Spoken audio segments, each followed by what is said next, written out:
Hey Y Squad! It was so great to see most of you guys this morning. I had a great time worshiping and then also just hearing from people. Honestly, it was just good to connect even though it's been a week, but even just worshiping together, even though it's fine, everything's good and I feel fine, but I wanted to cry just because like, oh yay! It was just good to be together. And hear from all of you guys. Whoever I have not heard from would love to hear back. Sorry, I'm struggling with like good lighting, but this should be fine. Okay, so I'm gonna share what I call tips in transition, and I share this with every squad who comes off the field. You're getting it a little differently. This is usually at final debrief, just because the situation was different. So honestly, like my transition, I've done many different transitions into America, and some of you guys have done these before, and so all transitions are gonna be different and like for everyone, but so for me, like these are some things that I have highlight like has been highlighted to me of like this is always a thing, every time I transition, or this it was helpful, so I'm gonna just pass it along. And so these things might be helpful, might be not helpful. You might go through some of these things I'm gonna talk about, maybe you don't, and like that's okay. Just know that they're gonna be different, and you actually might experience some of these things in a very different way. So these are what I call my tips in transition. So I'm going to tell you some of my tips, which you guys are already here doing it. Usually I'm doing this at a final debrief, so you already don't have life experience. You already have life experience with a lot of these things already. And some of you guys already talked about it, like I said. All right, so my tip number 1 is caution of coping mechanisms. The first thing that I realized, I didn't realize it till later. You never realize what you're doing until later. After my first transition off of the world race, so it was my race. So I did my 11 months, and then I had 6 weeks at home before I knew so I already knew I was gonna go back out again. And so like my initial reaction was actually kind of laziness and kind of like lazy sloth kind of thing. Like I didn't hang out with people, and I was like, oh, I'm resting, I need time with the Lord. And so like I didn't do a lot. I kind of like disengaged from the people that were around me. But like actually that was me doing that to kind of like hide and numb, because I actually didn't want to deal with hard things, because actually I was in culture shock, and actually having those conversations with people actually was hard, because I think Bella was saying it today, it's different with your friends, and it was like, wow, how can I relate to you now? And so I actually ran away from the hard things, which just like I didn't process through anything, and I just went away. So like a caution of your coping mechanisms. For me, it was retracting and like being by myself, like watching movies, Netflixing, and just kind of like disengaging. And really, I didn't realize till I was back on the field that I didn't do that well. And then when I was back on the field, I was like, wow, I'm really unhealthy. And it's because I didn't actually like take the time to actually spend with the Lord when I had all that time, and I was like just in my room being like, oh yeah, I'm resting. It was a physical rest, but it was not a spiritual rest, so I just wasted my time. And then also, so that was like my reaction, was that I needed, like, for me to be healthy, I needed to get outside, be with people, like do these things, but I like did not do that. I was hiding because it was hard.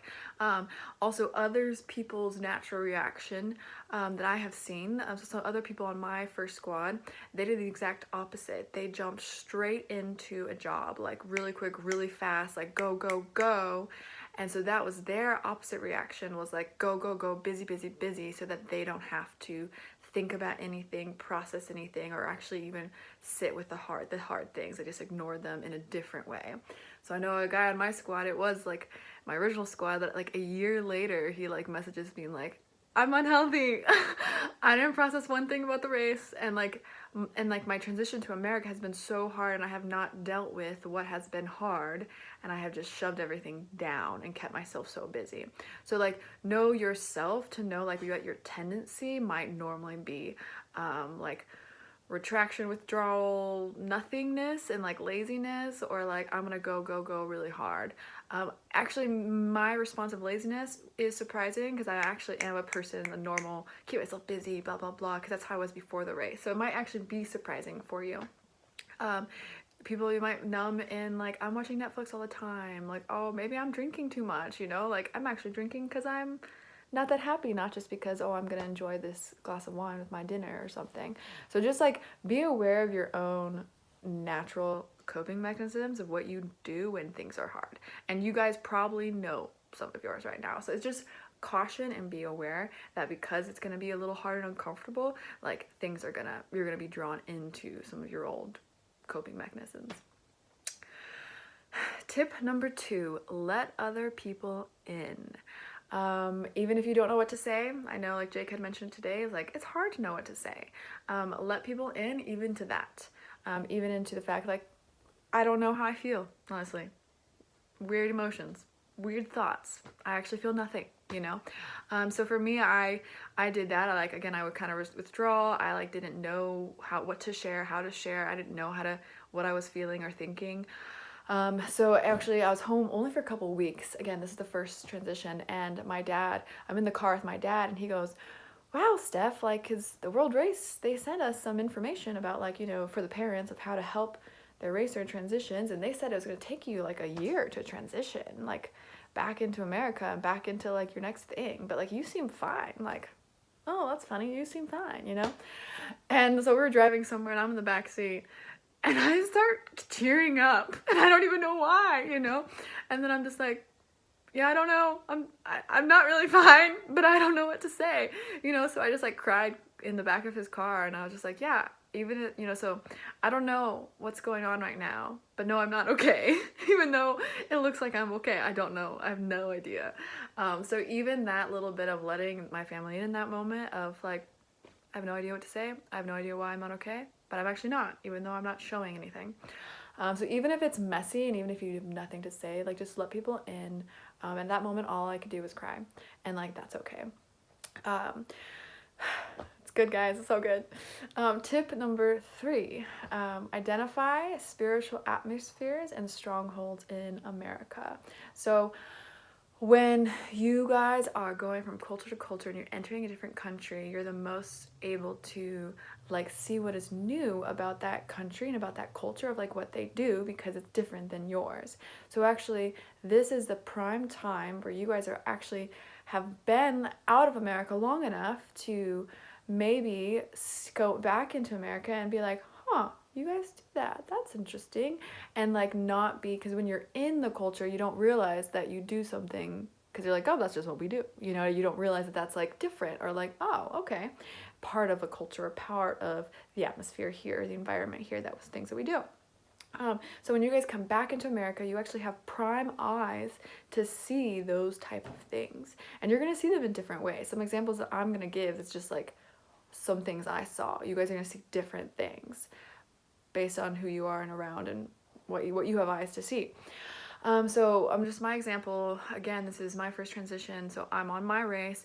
We actually land in Miami together. So we land in Miami, we're still in the airport in Miami, and we see a Starbucks, we're on a layover, you know, or whatever. And I'm like, I'm going to Starbucks, because we had not had that in a while. And so I go to Starbucks, and I am like, okay, what am I gonna get? I'm gonna get this, this, this, and this, all my favorite things, like 3 different things. I'm gonna get like 2 food items, a breakfast thing, a sweet thing, and like my drink. And then I had the thought of like, I don't really need this. I'm actually not hungry. I'm actually not hungry at all. Like, I don't need any of this, you know? It's like 4 p.m. I probably don't need coffee, you know?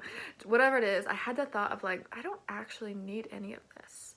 And then there was another thought that was right behind that thought, and it was like, I don't care, I want it. And I was like, yeah, I want it and I can't. I'm getting it. So I bought it all, I ate it all, and I was hurting. I was stuffed. I was like, way too much. I did not need it. My stomach hurt. I also like, you know, I haven't had Starbucks sweet in a while, so I'm like, oh my god, it's so sweet. My stomach's hurting. I'm like kind of bloated, and I'm like, oh, you know.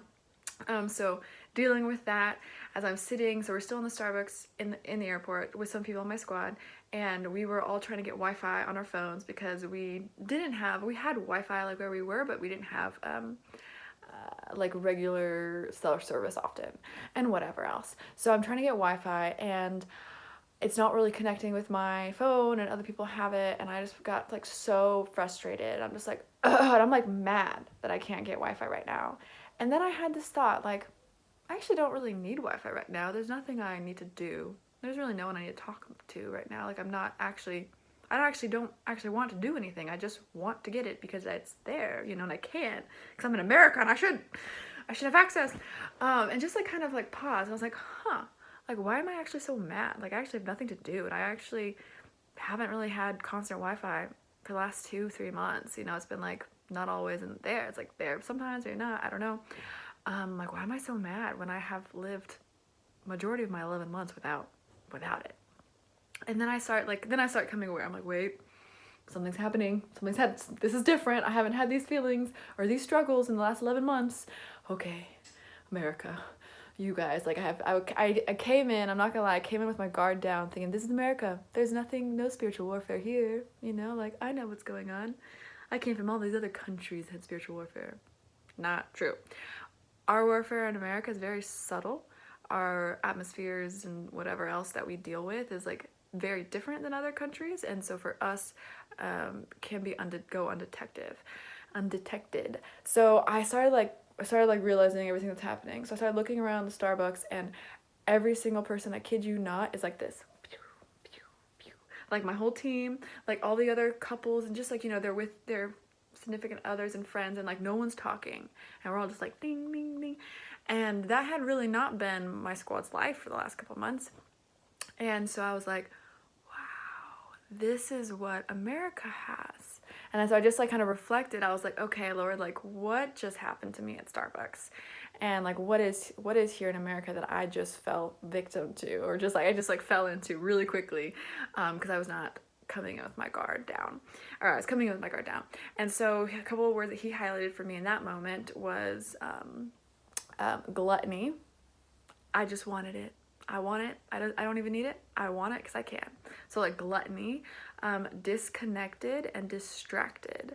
That is a key game that the enemy does do in America, is to keep us disengaged and disconnected with each other and keep us distracted, as well as like gluttonous and just having like yeah, gluttony. You know what I mean? Yes. Boom. So awareness for me, awareness and identification like can equal like prevention. So if you are aware and you can identify, then you can actually choose, oh, I'm not gonna play into that. I'm gonna be fine here without Wi-Fi. And you know what, next time I'm gonna hand, you know, that someone else instead of finishing it and gouging to stuff myself and get sick, like eating so much that I'm literally sick. I'm not gonna do that next time. So yes, identify spiritual atmospheres. If we can be aware and identify of like kind of what we're combating and fighting, like we'll be able to actually make better choices and actually respond better and properly. So tip number 4, do not let the strongholds and environments control you. So that goes with tip number 3. So we're identifying and being aware, and then like choosing to not allow it to control us. So another example that I have is, I was with my sister, and she needed to go shopping, so we were going to Nordstrom's Rack, which I love Nordstrom's Rack, and I went in like totally like, okay, I'll go with you. Like I didn't have money, you know, just got back, no job, but I actually didn't need anything too. Like I actually, you know, you come home to your whole wardrobe, and it's like all these new clothes that you haven't had for a while. So I didn't need anything, and I went in being like, oh, I don't need anything. I'm just walking in with my sister so she can get X, Y, and Z. She had a specific thing that she needed to do. So I walk into the store and I feel do, and then all of it, like it took about 10 seconds before my eyes were looking at everything and being like, and like I want it all, and just like I want it and I need it. Like I felt like I need that. And the only way I can describe it is I literally did feel a frenzy working up within me, like a frenzy of like desire and want, and like the feeling that I needed it, like what? And so like I felt it, and for a split second I was gonna buy it all because I wanted it and I need it, and it was like definitely a greed type like feeling. So I like felt this rising up. I stopped, I identified, I became aware and identified, and I just said, wait, no, I don't need any of this. And as soon as I said that, it literally went away. all frenzy, all like that, oh my gosh, I want to need, like looking around, like all these things that I need and want that would add value to myself in my life.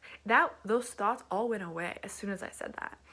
So again, like that, identify, rebuke, and speak truth of like how we not allow that environment to control us and to actually have that. So identify, rebuke, and then speak truth to not allow that to control you.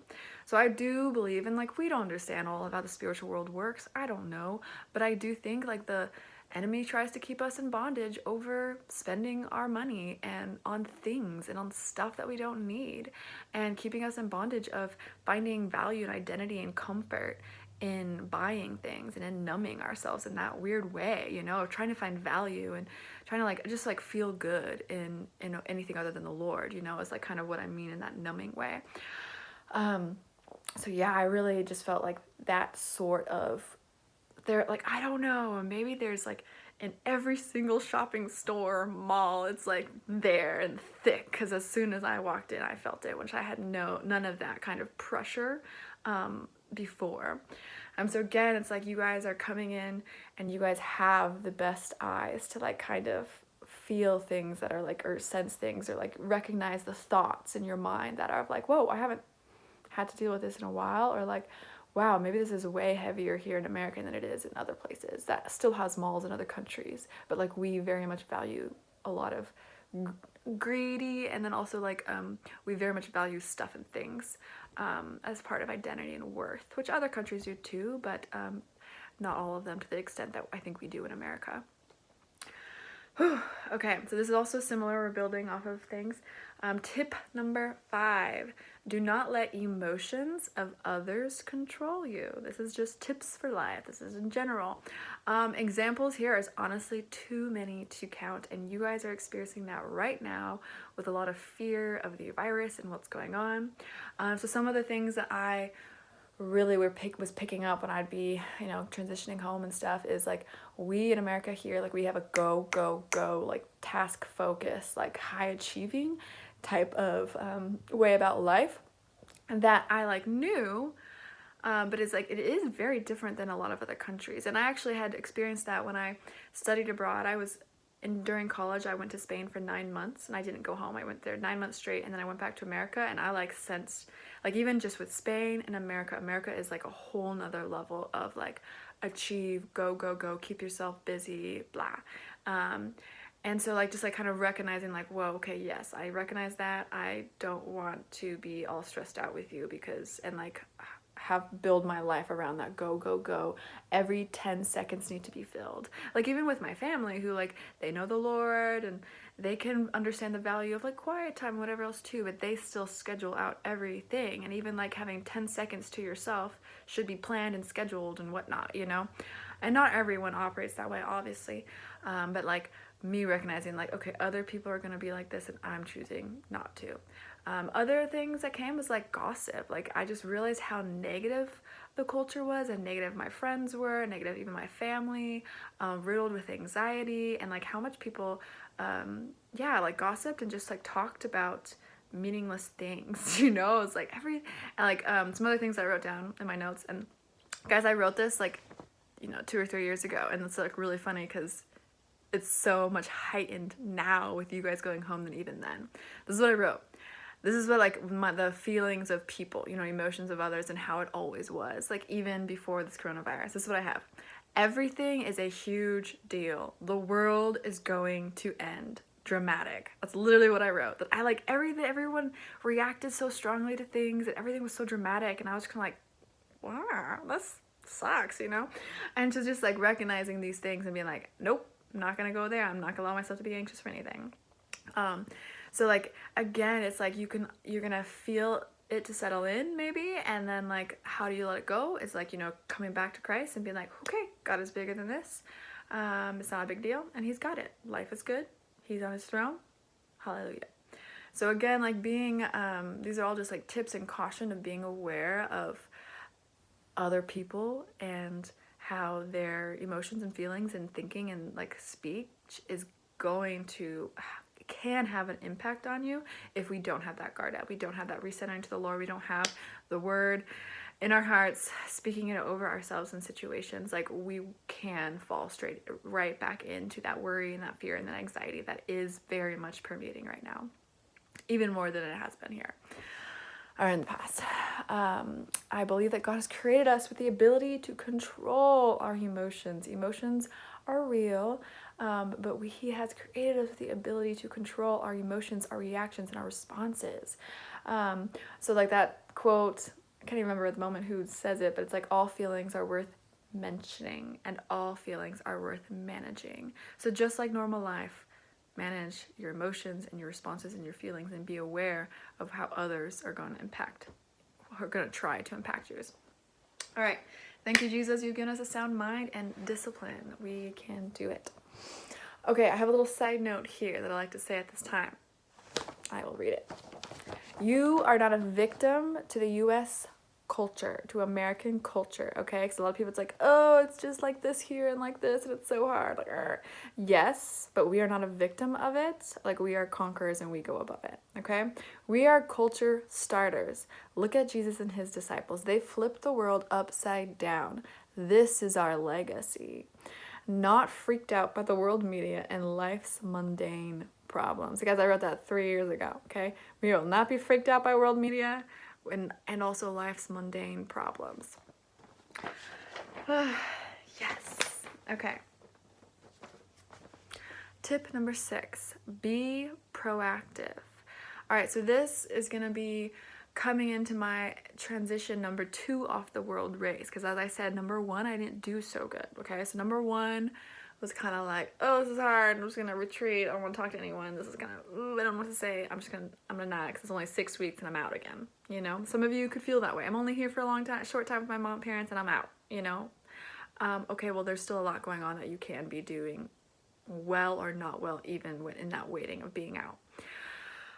So my second world race transition, when I was coming back, I had then on the field said, because I went in the field again for 6 months squad leading.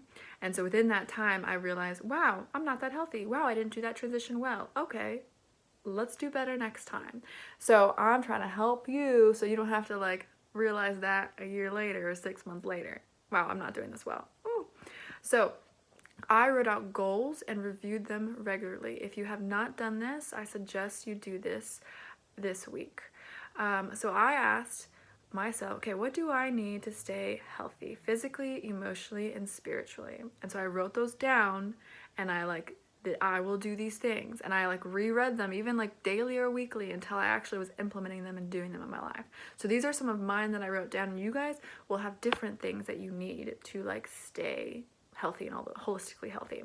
So mine, I'm be outside. I will not retreat anymore. I will be outside. Work out. That I really do need that for healthy. I will work out. Be with people. I am an extrovert. I need to be with people. If I am not, something's wrong. Be with people. Sleep well. Don't stay up late watching TV. You need to sleep and actually take care of yourself and be alive. Read the Bible daily, invest with my family. Even if it's hard, I am here for a reason. The Lord wants to use me. I will invest with my family. So those are things that I wrote out that I was I am doing these things, non-negotiable. So sometimes I would look at my thing and it's be outside. Crap, haven't been outside yet today. I will go and walk, even if it's just walk outside. I'll walk 5 minutes. Okay, I haven't done anything with anyone today. Let me just have a phone call and let me just call that one person, even though I'd rather not right now. I also did a 40-day fast of lunches. So what I did was I'm not going to eat lunch for the next 40 days. And so what I did instead was went to my room and had a prayer time with the Lord for an hour. So I just prayed for an hour. And this was not my quiet time. This was in addition to. So I had my reading and other things I did in the morning. But then this was I am with the Lord, sitting with the Lord in prayer for 1 hour every day during lunch and not eating lunch. And guys, this I recommend a fast in any way or any fashion, because this really changed things for me. That my time with God helped me react and respond better to people than I did way last time. It's because I came in prepared, it's because I came in healthy, it's because I was doing my goals, things made me healthy, but it was also because I was filling every day very intentionally with the Spirit and like able to do that. So I was able to, like, in situations that would have made me mad before, like frustrated, which I'm gonna talk, I think, later. Yeah, I was able to have like, I was able to respond well, and it's only because of that intentional time with the Lord. So I totally suggest a fasting of some sort. I don't know, but whatever you need to do, you need to be proactive for this transition home of like, all right, what do I need to be healthy, and what am I gonna do, and like I'm gonna do these things instead of just letting it happen. So yeah, number 6, be proactive. So number 7, this will go with what I just shared about the fasting. My tip number 7 is compassion for all, grace upon grace upon grace. You will need it, they will need it. So again, this is a lot of my responses from fasting.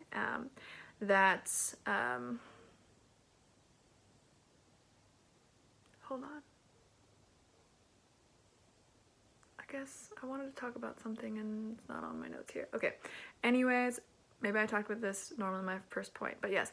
So examples of when I first transitioned back to America, the way that people talked would like, because it would be very selfish or like self-important, and like just like in a way that I'd be like, ugh, and like really turned off. Or they'd say something about like travel or international things that was very like ethnocentric, of like we're better than everyone else, and that would really like trigger me. Like when you just like spent a lot of time with people in other countries and you realize like they're awesome, you know?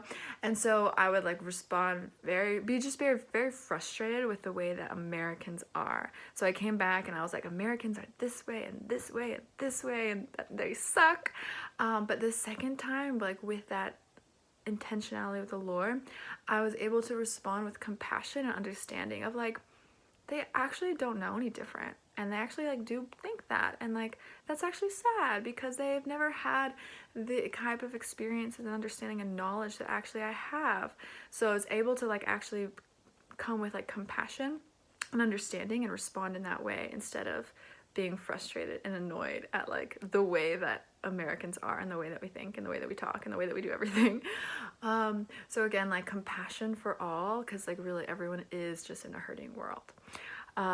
So again, that this was coming out of like my normal reactions, and like definitely was because of the peace that I possessed from the Lord, and it is going to be different. So I have on here with this is like, with that compassion and grace, like let it extend to others. And because what I also have is that I swear, like with that new like peace and with like walking in a certain way after the second transition, I was everyone's counselor overnight.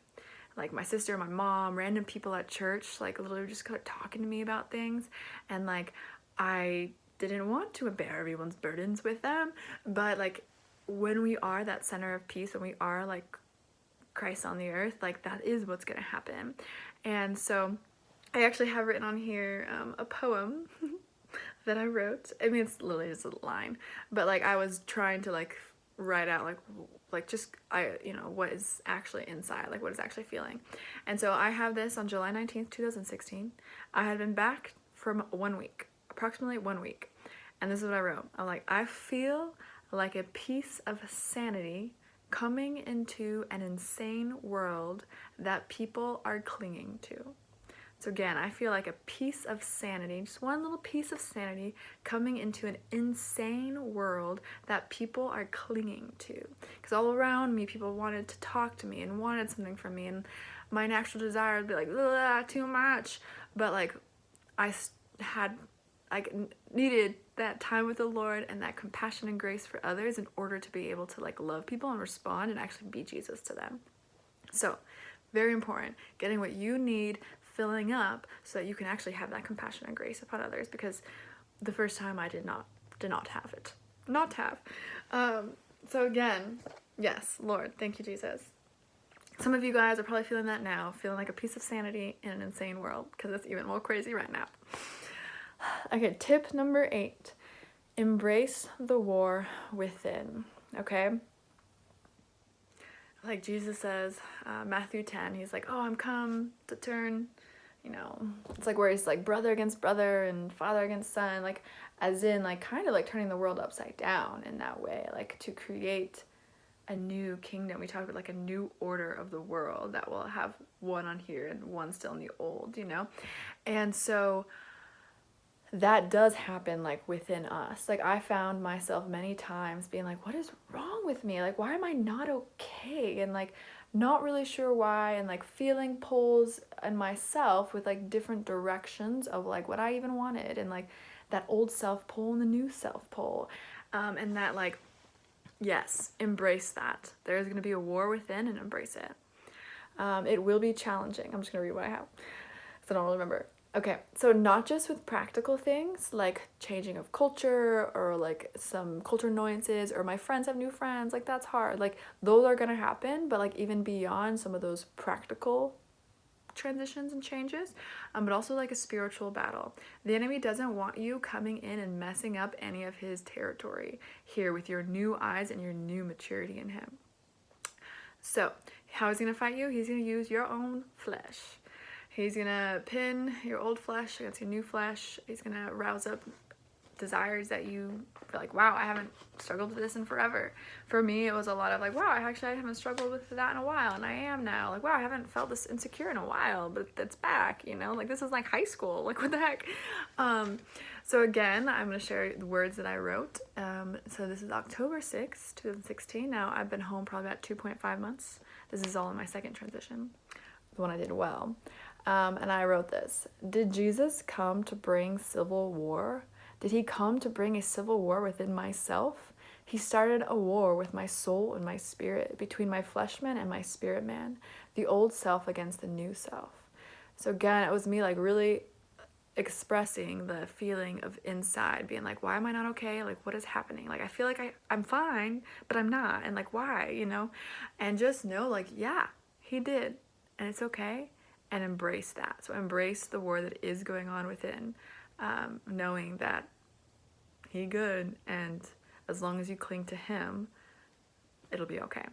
All right? Okay, tip number 9. Beware of spiritual amnesia. When I actually did take my first like Bible course at my old church before my race, they taught on this. They said something about spiritual amnesia, and they like talked about what that is, and I was like, I have totally seen that and like experienced that, but I didn't have any verbiage to like put on it. And so what happened is like when I was like, oh my gosh, I understand this, was I was in high school, and there was a summer camp that I did not go to, okay? So the people at my church and like my other youth group, they came back and they told me this story. So like they actually had it was a Presbyterian church, but they had a very like overt attack of the enemy where it was chaos. So they were camping, they're having like a bonfire, and like they actually physically saw demons, and not just one person, I mean like the whole camp, and they were everywhere. And so it was like chaos for a while, like people screaming, running, not knowing what to do. And it took the youth leaders like a moment to like gather people, pray, like release, and like it like stopped. But like it was like, so they came and they were like, we had this huge spiritual battle, and like this is what happened, and then we prayed, and like so they were telling me, and I'm like, wow, that's crazy. And like it wasn't like one person telling me, it's like everyone told me that they saw things, and they even described what they look like and just different things like that. And I was like, oh my gosh, you know, it's real, whatever. So they told me that, okay? And then I don't know how long, maybe a couple weeks later, one of my friends who did go came to me, and she's like super frustrated. I'm like, well, what's going on? And she goes, well, we had this thing happen, we had this experience all together, but now people are like denying it, and they're like confused, like they don't know if it happened. I'm like, what do you mean? And she's like, well, I remember like this happened and we talked about it, but now other people were saying, yeah, I don't know if that really happened. Maybe we were all like maybe group hallucinating. Like, yeah, I don't really know if that happened anymore. Like, I'm not sure. And she was super frustrated. She's like, I was there. We talked about it. We saw the same thing. What's happening? And I was kind of like, yeah, I mean, you guys, you told me this is what happened. Like, what is happening? So again, like for me, I was like, spiritual amnesia, so real. Like, okay, well, why? Well, the enemy has come to steal, kill, and destroy. He works to divide and conquer. So don't let the enemy steal the seeds that the Lord has planted this year into your life, okay? He doesn't want you to walk with new eyes. He doesn't want you to walk with new truth and new identity of who you are. And this does remind me of like the parable of the seeds being thrown into along the path of and like being stolen by the birds, of like he wants to come and steal any deeper revelation that you have of who God is and who you are and your identity. Like he desires to steal it. He desires for you to be like, yeah, I don't really know. Maybe we didn't really do anything on the world race. Yeah, no one was really impacted. Like, yeah, maybe I'm not really, and just it's going to try to steal certain things. Okay? So be aware of spiritual amnesia. It's real. Oh, okay, I do have some examples. Okay. Or just like continuing of like how I have seen that happen on the race. So my roommate, there was a World Race alumni who was like saying some things on like, Facebook or whatever about her race, or she wrote a blog or something. And my roommate was like, she was on that, like this girl is on my squad. She's saying these things and it's legit straight up not true. She was like, that didn't happen. This was happening, so, and then like talking to her squad mate, like her squad mate really, really, really does think that X, Y, and Z happened, that this is what it was. Like, this is reality. And like her squad mate's gotta be like, nah, girl, that literally isn't true. Again, like why? Like it is a spiritual amnesia that the enemy does want to impart, does want to steal, does want to change, does want to warp our minds, okay? It's going to happen in some ways, in some forms, but how we combat that is tip number 10. Tip number 10, recall what God did this year often. What he did in you, what he spoke in you, what he did for others, what he's spoken to others. Recall it often. We actually see that a lot in the Old Testament. The Old Testament repeats what God says all the time. And this is what he said to me. And then this is what he said. Like they repeat it all the time. The Lord had the king read the law at like a specific, I don't know if it was yearly or more than that, but like it was like, the king must read this, like this point of time. Like he actually had that in what the king had to do. So like they would not forget.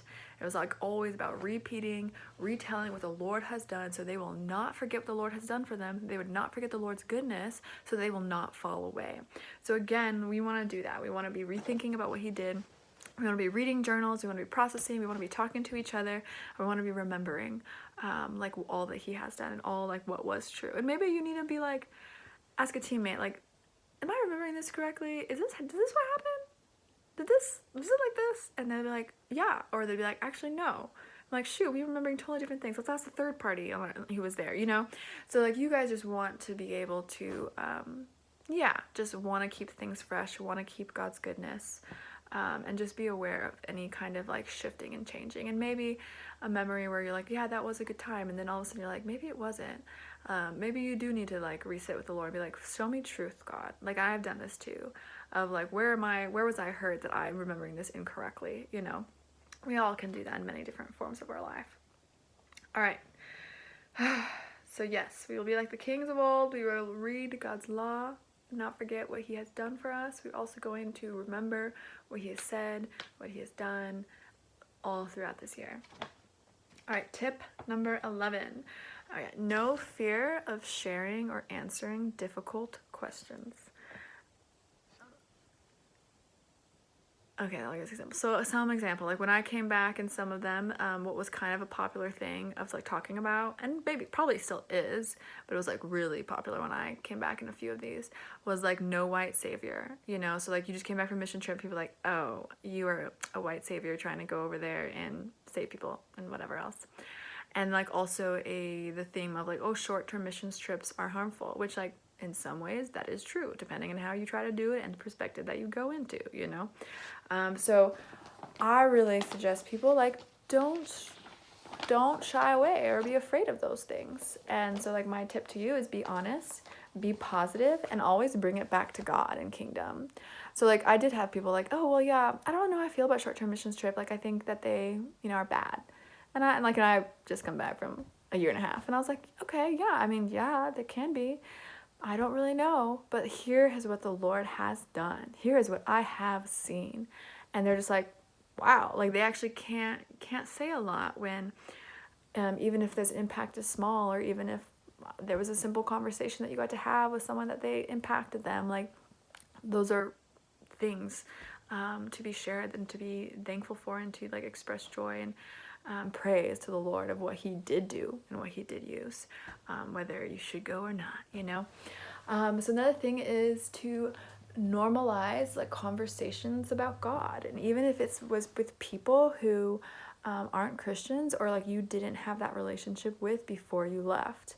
The thing here is like, it's only awkward if you make it awkward. Like I think we as Christians are like, ooh, too like, oh, it's so awkward talking about like God to my not Christian friends. Like they're gonna be offended, or they're gonna think I'm weird. But it actually, what I have found is that if you talk casually and normally about God in your life, as it's just super normal and casual, like you'll actually be really surprised at people's reactions, and that they're not going to be turned off, and that it's not awkward unless you make it awkward. If you're going to make it really awkward, it will be awkward. So like for me, I practiced this, and I got invited to go to a birthday party from a friend in college. And in the college, this is in California, I was like not really walking with the Lord. Like I was Christian, but I think only my close friends would even have known that I was a Christian, and most other people who on the outskirts hung out with us like probably wouldn't have noticed or known. And so like my friends in college was characterized as partying together. And so I was like prepping myself. I was like, I'm gonna go. It's not gonna be weird. It's gonna be fine. And I'm gonna be me. I'm gonna be new me. You know what I mean? And not revert back to old self. And like, it's gonna be fine. So I went, you know, had a couple glasses, like very casually drank while I talked and chatted up with people. Only a few times people try to pressure me to take a shot or like drink more. Like there's only one specific guy, and like I felt no pressure to, and I was like no, and like no, like felt no pressure to cave to peer pressure, even though I could tell he actually was frustrated that I wasn't drinking as much as everyone else, but only one person, and actually it was probably good for him. You know, he's a peer pressure. You know, that one person who like is the one to peer pressure everyone. You know, whatever. And so it was like very normal. I was able to have a lot of fun time, that have a lot of good conversations. People asked me what I've been doing. I like just threw it out there like casual, like, oh yeah, I'm so great. Like God's been doing a lot in me. I have never talked about God with these people. Like it has not been in our lingo. It has not been something. And I'm just making it like, yeah, me and Sally, me and God did this. And like, oh, it's been, yeah. It's just like talked like a normally would. You want to be aware of Christianese and change some wordings, yes, but like you don't have to remove God completely, because he has been a big part of my year and a half. These people haven't seen me. And like, to be honest, like I saw people drawn to me. They like wanted to talk to me, even people who weren't as close with, and like wanted to ask me questions. And I felt joyous, I felt peace, I felt in a certain light of freedom, and even of control, and even of not needing to fall into peer pressure. I was very much like, oh no thanks, no thanks, I'm okay, you know. And I really meant it, and I was good, and I didn't feel insecure or anxious or anything. And so I didn't feel like I needed to prove anything to anyone. And it was actually just a really fun time of like, this can be normal, and this actually can be good. And they actually loved it. And I didn't compromise or back down, but I also didn't judge anyone's other things of what they were doing.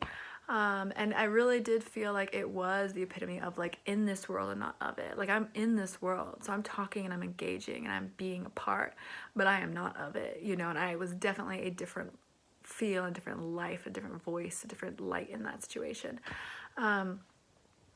Only weird if you make it weird. That's all I have to say. All right, two more. Tip number 12. Okay, find a new fold. Find a new flock. Okay, when I first was doing this, my first squad that I mentored, and I was gonna do this talk, I did not have this tip in there, and I was gonna do it from my computer, and I we had worship, and I was gonna share that morning.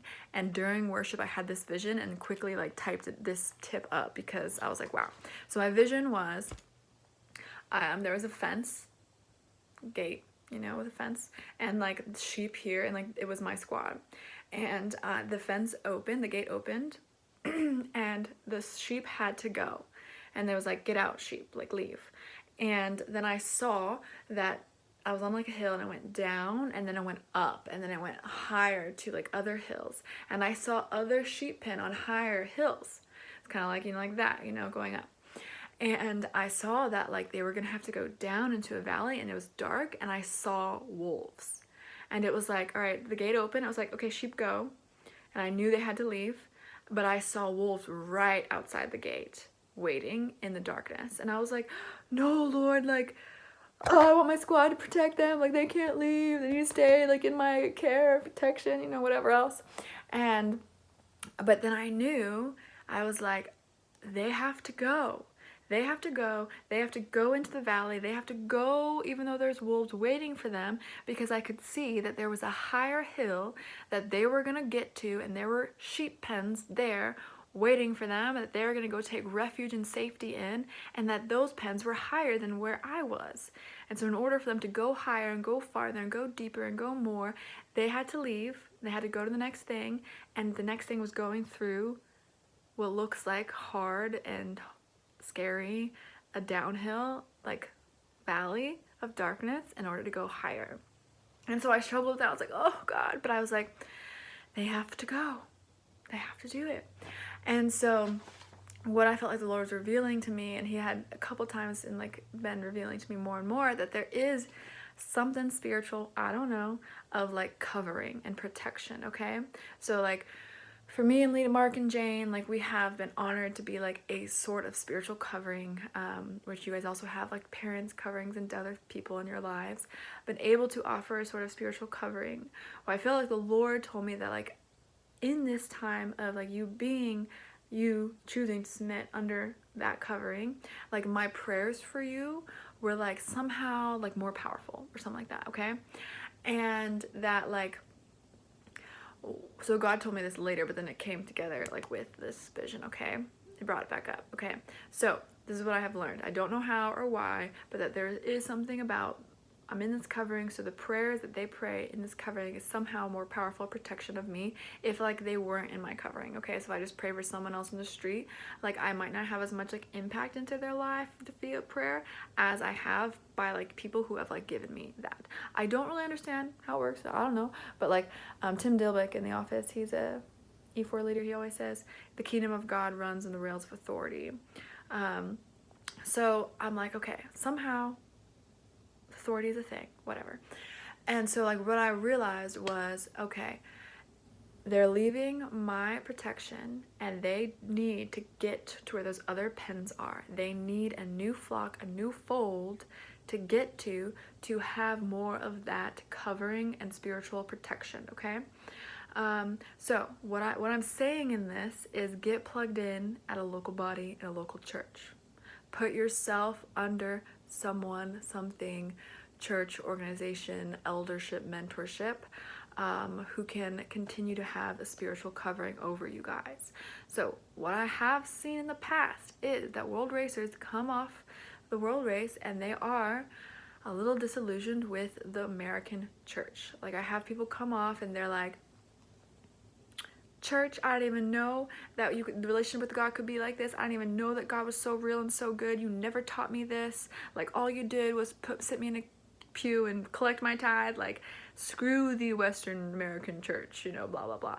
Like I have had people, like not just on my squads, but like other squads, like seen even people on my own squad come off and be mad at the American church and not want to be a part. So even some people at the office have that mentality of like, and I understand, like we are the body of God, like I'm, you know, my church is the people that I'm surrounded with, the Christian living community, because I work with them, cool. But I think it's very important to be plugged into a local body as well, where you are putting yourself under and like learning and receiving a spiritual covering.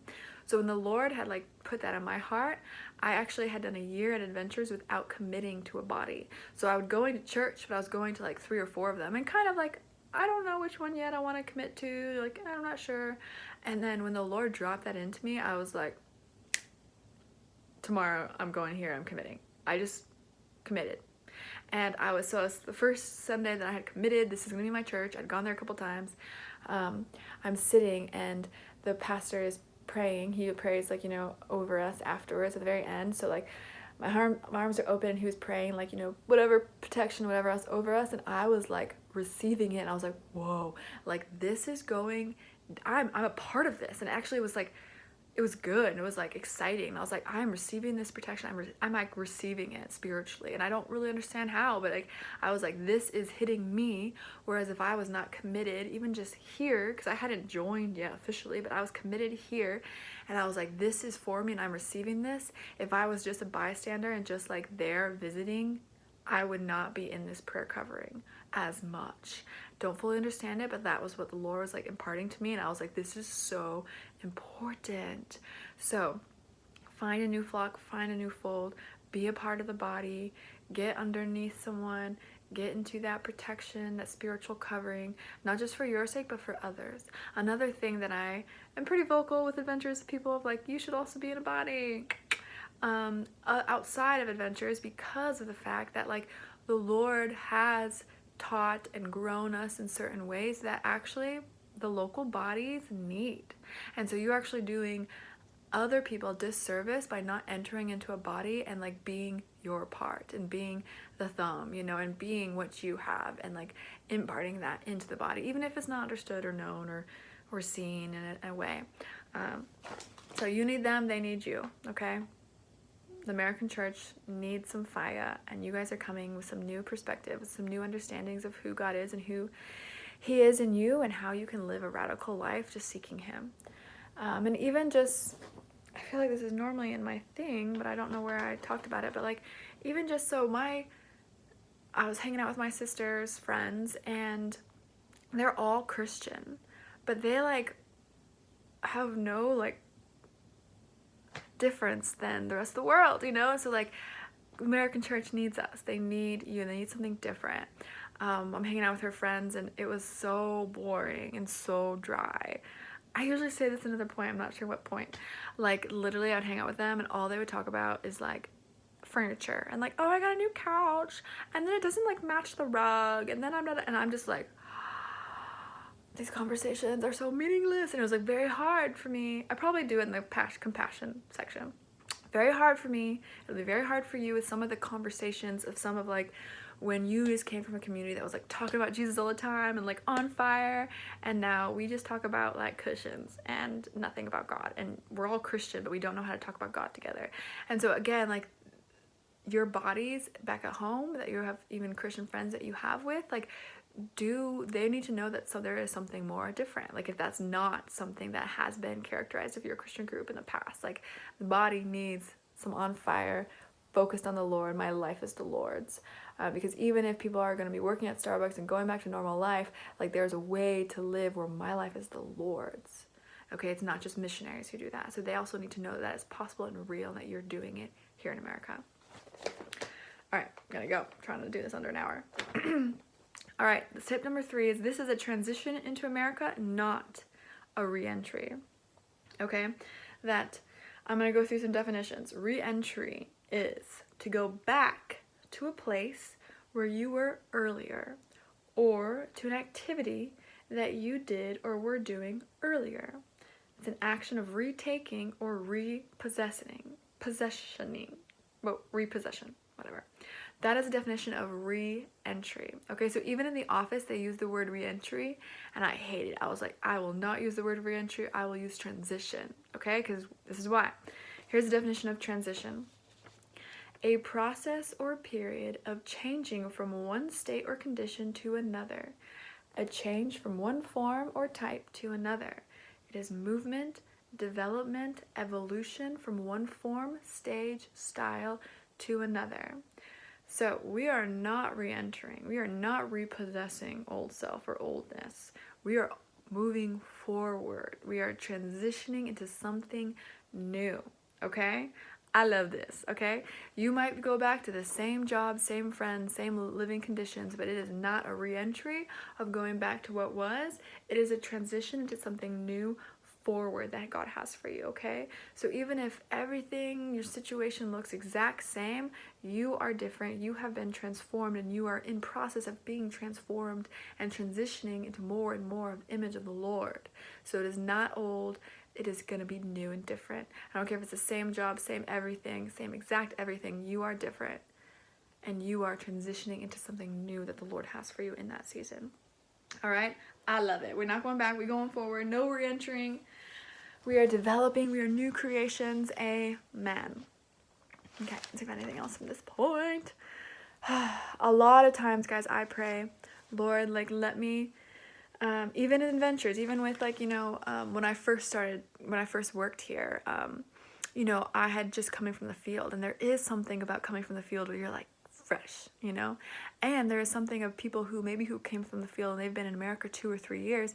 There is some American culture slime, and just in general, on them. And so, like, I was kind of noticing, like, different perspectives. Now, you know, I shouldn't assume that everyone's gonna be like Christian focused and perfect, you know, obviously no, but I like was seeing a difference of like on fire field life, and then even only a couple years off the field and a different perspective. It was still tainted with the world. It wasn't like in the world but not of it. And so even coming to Adventures, which like is a Christian community, like on fire for the Lord in many ways, it was still lessened and it was still like diluted with the world. And so I still came in even into this and being like, Lord, I want to engage and connect with them. But Lord, I never want to think like them. I never want to fully go into all that is like, you know, to live into America. Like I always want to be in the world, but never of it, okay? I'm going to be not ever fully transitioned, or like, so that's why I'm like, we're transitioning. We're not fully re-entering, because you should not ever fully re-enter into America or into this culture, because we are always supposed to be a different culture, okay? So I'm pretty passionate about that. And even at times, like I have recognized like, whoa, I lost my vision, I lost my eyes. Like I slipped into a pattern and thinking of the world and didn't even notice it. And I'm like, dang, okay, yes, Lord, thank you for letting me know. I want your eyes, I want your world, I want your vision, I want your kingdom perspective always. So it's okay, you're gonna shift into it. Just recognize and get back to him. That I plan to live a life of transition, going from one stage to the next that the Lord has me on. My growth, development path to maturity to attain the fullness of Christ in my life. And I want that for you guys too. So how do we do that? All of our paths are gonna be different. Keep pressing into the word, keep pressing into community, keep pressing into like just quiet time with the Lord and be still and just pray for those eyes, pray for that vision, pray to not be transformed or not be conformed to the patterns of the world, but be transformed by the renewing of your mind. Today, Austin prayed for us to be, I can't remember, something about just in love with the Lord's word. And like that has been something that has been growing the last couple of years, the importance of like eat my word, like physically eat it, and having it come alive just in this last couple of years. It never has before. So keep doing it, keep fighting it, keep praising, keep pressing in, and yeah, be different. Transition into the next thing, the next season. It's going to be different, and it's all about being transformed into his image and growing. We're always moving, evolving to be more of like him, never going backwards. All right? So I hope this was helpful. This was your tips in transition, not re-entry. And just know that I love you guys and I'm here for you. Bye.